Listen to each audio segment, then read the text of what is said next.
Selamat bertemu kembali para siswa, khususnya yang akan menempuh kompetisi sains nasional tingkat kota kabupaten tahun 2022.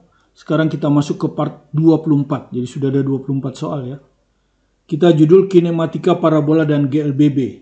Ya, menurut panduan yang diberikan, Anda nanti akan mendapat 40 soal. Ya, dan soalnya itu hanya mengisi ya. Jawaban akhir saja. Ya biasanya 1 desimal. Ya, jawaban akhirnya biasanya dinyatakan dalam 1 desimal. Ya, jadi ada misalnya 3,6. Nah, misalnya kalau 2 desimalnya 3,64, ya itu ditulis 3,6. Tapi kalau 3,65 bagaimana? Nah, konvensinya untuk fisika itu, kalau ini berupa angka 5, dia bisa dibulatkan ke atas, bisa dibulatkan ke bawah, tergantung angka di depannya. Kalau genap, ya genap, berarti tetap dia 3,6. Tapi kalau misalnya 3,75, ini kan ganjil, maka dia jadi 3,8. Jadi kalau angka 5 tepat, kalau sebelumnya genap, dia dibulatkan ke bawah, hilang saja. Tapi kalau sebelumnya ganjil, maka dia ditambahkan, dibulatkan ke atas. Nah, kalau yang 3,66 jelas 3,7 ya. Kalau lebih besar dari 5, 6, 7, 8, 9 itu dibulatkan ke atas. Ya. Nah, Anda akan dapat 30 jam. Kalau nggak salah 30 jam ya. 180 menit. Berarti satu soal itu hanya 4,5 menit ya. Ya. Jadi tidak terlalu lama. Ya. Tetapi soalnya tidak mungkin terlalu kompleks. Karena itu kita buat soal yang ringan-ringan saja. Dan sekali lagi kita tidak tahu soal seperti apa yang dikeluarkan. Anda boleh belajar dari soal-soal tahun kemarin, tapi Anda jangan pegang seperti itu. Nah, yang kekal kalau orang belajar adalah konsepnya. Kalau Anda paham konsep dasarnya dengan baik, maka soal seperti apapun yang Anda hadapi, Anda pasti sukses. Itulah cara belajar orang-orang yang sukses. Jadi jangan terpengaruh dengan cara cepat, cara ini, kemudian banyak menghafal, tapi tidak paham konsepnya. Maka ketika menghadapi soal, masa Anda mau hafal jawabannya apa? Ini mengisi loh, bukan memilih. Kalau memilih mungkin Anda bisa pakai feeling berdasarkan pengalaman Anda sehingga Anda bisa cepat. Tapi ini bukan memilih ya, jadi Anda nggak tahu jawabannya seperti apa. Karena itu pahami konsepnya. Nah, kali ini kita akan ke kinematika parabola dan GLBB. Jadi digabung antara gerak parabola dan gerak lurus berubah beraturan. Secara umum kita sudah belajar parabola itu ada dua gerak, gerak pada sumbu X dan sumbu Y. Cuma di sini ini miring. Jadi nanti sumbu X ini kita ambil miring. Sehingga sumbu Y-nya juga miring. Itu lebih cepat daripada kita ambil yang arah mendatar, lebih lama nanti. Ya.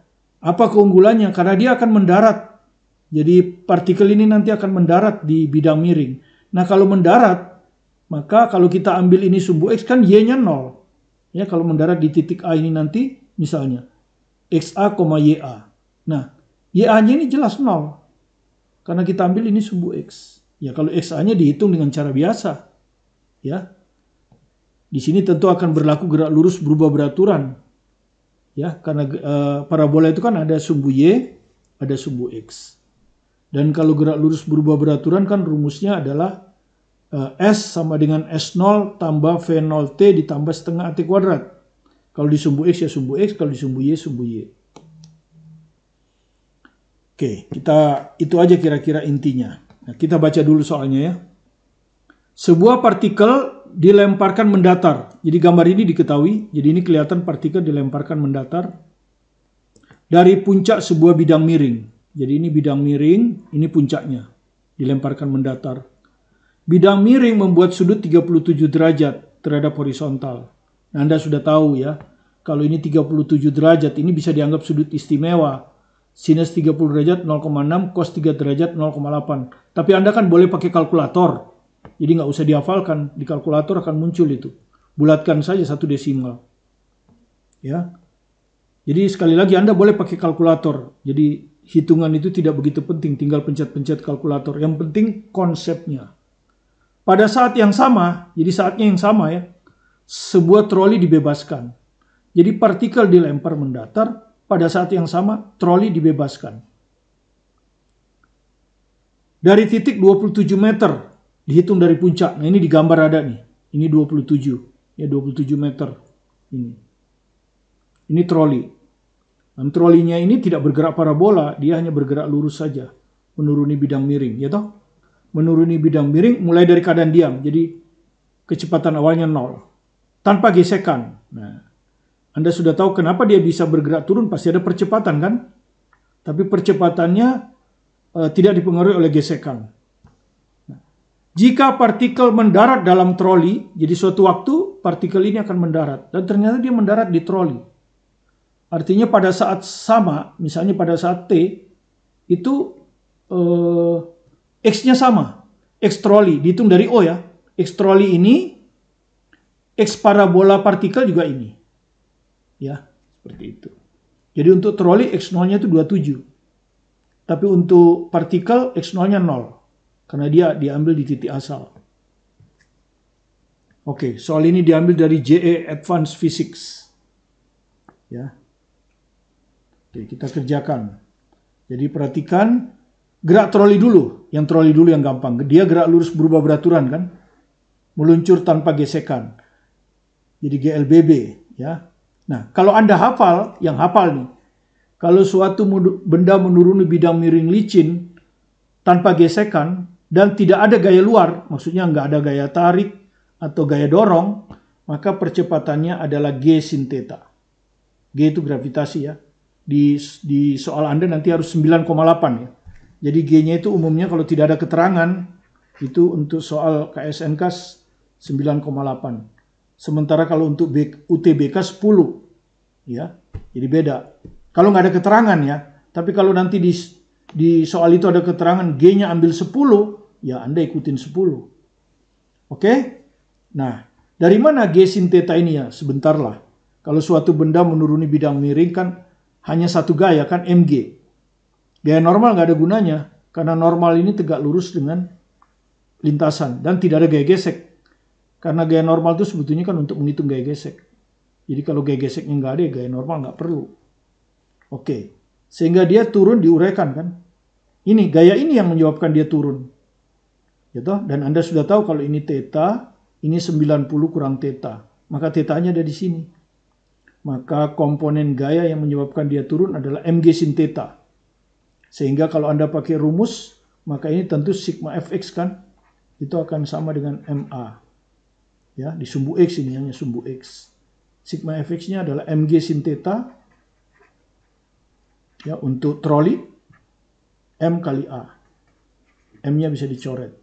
Maka A-nya sama dengan G sin theta. Nah, kalau Anda sudah hafal nggak ada masalah. Tapi kan kita nggak boleh hafal ya.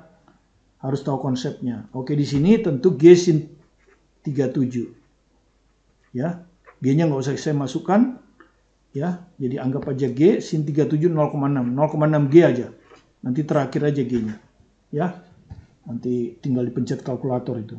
Oke, jadi A-nya sudah tahu. Ya, sekarang kita tinjau dulu gerak troli ya. Gerak troli menuruni bidang miring dari T0 keadaan diam sampai T dengan percepatan G sin theta. Maka menurut GLBB rumusnya adalah X sama dengan X0 tambah V0X tentu kali T ditambah setengah AT kuadrat. Ya. T-nya biarkan saja. Ya. Oke. X0-nya 27 ya, karena kita ngukurnya dari titik asalnya dari O. Jadi X0-nya 27. Ya. V0X-nya ya, tidak ada. Mula-mula dia diam. Ya, dilepas dari keadaan diam. Jadi 0 ya, karena dilepas dari keadaan diam. A-nya sudah kita hitung tadi 0,6 G. Ya, anggap aja arah ke sana itu positif. Ya toh? Dia turun ya. Karena dia tidak pernah naik kan, turun. Jadi udah. Anggap aja arah turun positif. Oke, kita masukkan ke sini. X-nya sama dengan X0 27. Ini 0 kali berapa aja? 0 ditambah setengah. A-nya diganti 0,6 G. T kuadrat. Maka kita dapat X sama dengan 27 ditambah 0,3 GT kuadrat. Ini persamaan 1. Anda perhatikan ada dua variabel kan, X dan T. Jadi nggak bisa dihitung kan? Dengan satu persamaan nggak bisa dihitung. Oke, sekarang kita gerak parabola. Gerak parabola itu partikel. Dari O ke A. Ya. Dan perhatikan titik khusus itu. Kita mulai dari titik khusus. Titik khusus kita A itu. Di A ini Y-nya 0. Nah. Tapi perhatikan. Y-nya yang ini. Ya. Y-nya itu yang ini. Sehingga nanti fenolnya harus kita uraikan ini. Ya. Kita harus uraikan menjadi ke sini ya. Ini fenol Y. Yang ini fenol X. Nah, begitu ya. Kalau ini 37, berarti ini 37 ya. Maka fenol X ada di sampingnya, cos. Fenol X ini akan sama dengan fenol cos 37, cos 37 0,8. Jadi 0,8 fenol. Jadi fenol X-nya 0,8 fenol, otomatis fenol Y-nya 0,6 fenol. Pasti sinus ya. Kemudian perhatikan gravitasi. Ya. Gravitasi ke bawah ini. Ya. Jadi kalau di sini kita gambar gravitasinya seperti ini. Ya. Oke, nggak apa-apa, agak bulat sedikit, agak dipanjangin nggak apa-apa ya. Dipanjangin begini aja lah. Nah, ini G-nya. Nah, G ini harus kita uraikan kan? Ya. G ini. Kesumbu X itu yang ini. Nah, ini lagi X-nya. Kesumbu Y ini.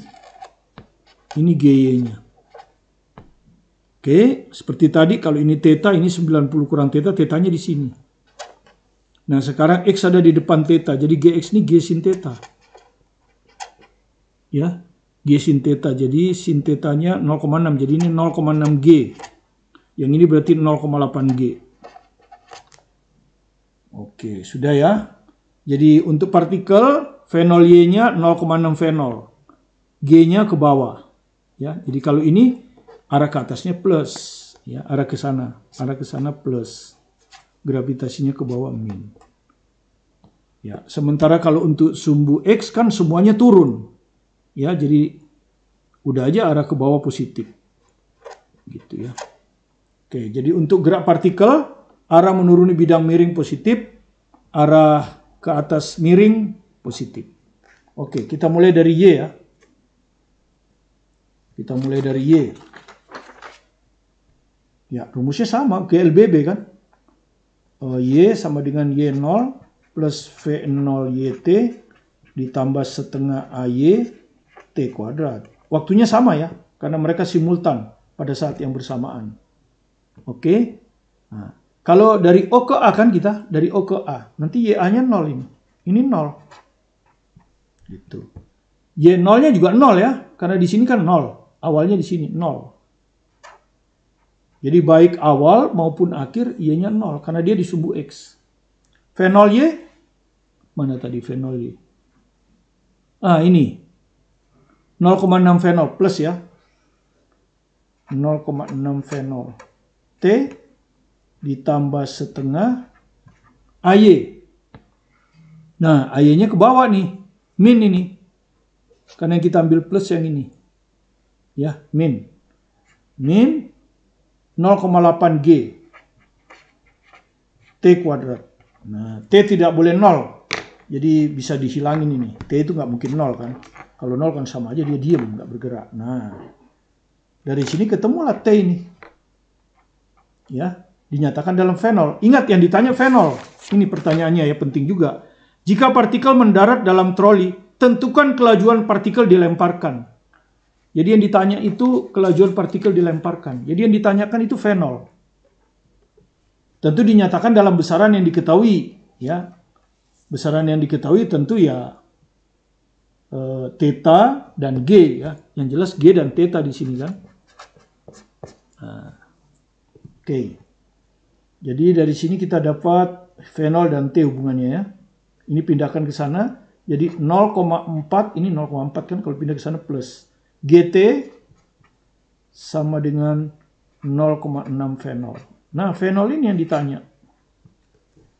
Nah, Anda lihat variabelnya. G anggap diketahui. Variabelnya nambah lagi fenol. Tadi X dan T kan? Sekarang nambah lagi fenol. Berarti kan variabelnya ada 3. X, T, fenol. Kurang satu persamaan lagi. Nah, satu persamaannya lagi adalah sumbu X. Kan kita belum sumbu X. Sumbu X parabola ya. Sumbu X parabola. Dan parabola itu partikel, bukan troli. Jadi tenang aja, masih satu persamaan lagi. Ini persamaan yang kedua. Dan yang ditanya fenol ya. Oke, sekarang yang sumbu Y. Sumbu X. X juga sama. Gerak GLBB, X0 tambah V0 XT ditambah setengah AX T kuadrat. Ya toh? X0-nya yang ini nih, gerak dari sini ke sini, parabola. X0-nya 0 juga, karena dia mulai dari titik asal. V0 X-nya positif ya. Tadi mana V0 X? Ini, 0,8 V0. Ya, V0 X ini 0,8 V0 kali T ditambah setengah AX. AX ini, G sin theta. Oke, langsung aja 0,6 G ya. 0,6 G. Kalau tadi kan 0,8 ya. Nah, tadi kan 0,8 min. Sekarang AX 0,6 G T kuadrat. Nah, gini. Nah, X-nya ini sudah kita dapat tadi. Di ini. Di gerak troli. Ini X-nya. Ya sudah, ini persamaannya ada 3 sudah. X variabelnya V0 T. Udah cocok, ini persamaan yang ketiga. Tinggal bagaimana disubstitusi. Ya pertama kita rubah dulu X-nya ke T. Ini kan X-nya dari persamaan 1. X-nya kita ganti ini. Ini 27 ditambah 0,3 GT kuadrat. Itu kan ya. Sama dengan 0,8 V0T ditambah 0,3 GT kuadrat. Kalau Anda perhatikan 0,3 GT kuadrat, 0,3 GT kuadrat hilang. Kemudian yang kita kita tulis dulu ya, 0,8 V0T sama dengan 27. Oke, persamaan bunga. Sekarang kan persamaan kedua. Kita kan belum pakai persamaan kedua. Barusan kan persamaan 1. Nah, persamaan 2. Ingat V0 diketahui, ditanyakan. Jadi di sini 0,4 GT. Kita tulis ya, 0,4 GT sama dengan 0,6 V0. Nah, seperti ini. T-nya harus kita hilangkan. Ya udah dibagi aja. Ya, dibagi aja. Kalau kita bagi nanti kan T-nya hilang. Nah, jadi tinggal V0 kan, kali silang kan. Ini kali ini kali ini. Jadi 0,8 kali 0,6 V0 kali V0, V0 kuadrat. Ini 0,4G kali 27. 27 kali 0,4G. Ya selesai. Ya selesai sudah. Ya. Nanti tinggal dicoret lagi.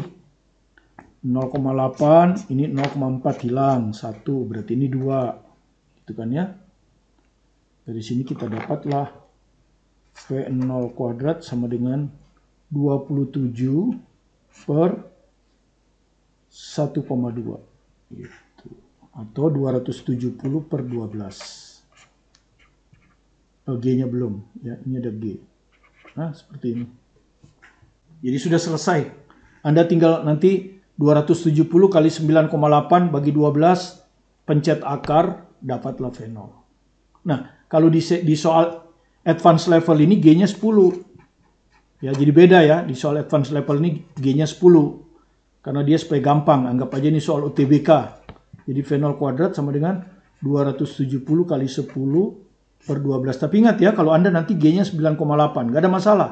Karena Anda boleh pakai kalkulator. Kalau ini tidak boleh pakai kalkulator UTBK. Jadi Anda lihat kalau ini dibagi 3, 4. Ini kalau dibagi 3 kan 90. Ya, 900 dibagi 4 itu 225. Nah, UTBK kan begini. V0-nya bulat ini kalau diakarin. Jadi dia nggak perlu pakai kalkulator. Nah, ini. Kalau 9,8 nggak bulat, tapi nggak apa-apa. Ya, ikuti 9,8 ya. Oke, demikian yang bisa kita jelaskan. Semoga konsep gerak parabola, gerak lurus berubah beraturan yang digabung bisa memperkuat konsep Anda. Sekali lagi, Anda hanya belajar konsep. Konsep Anda kuat, Anda siap menghadapi soal seperti apapun. Kalau ibarat tentara mau perang, misalnya perang zaman dulu, dia sudah belajar ilmu pedang, sudah belajar bagaimana perkelahian dengan tangan kosong, tapi dia nggak tahu lawannya seperti apa. Ya tinggal siap saja. Ya, tinggal siap saja. Dan dengan kesiapan itu mudah-mudahan dia menang. Ya, harus yakin menang. Jadi kalau Anda konsepnya kuat, percayalah Anda pasti menang. Anda pasti sukses dan Anda lulus dalam OSK mewakili kota dan kabupaten Anda. Kalau Anda merasa apa yang kita jelaskan ini membantu Anda, silakan di-subscribe kalau belum subscribe. Sekalian memberikan semangat kepada tim kami untuk selalu melayani Anda dengan senang hati. Tetap semangat belajar mandiri di rumah, fokus pada tujuan Anda pasti sukses. Bersama saya, Martin Kanginan. Terima kasih.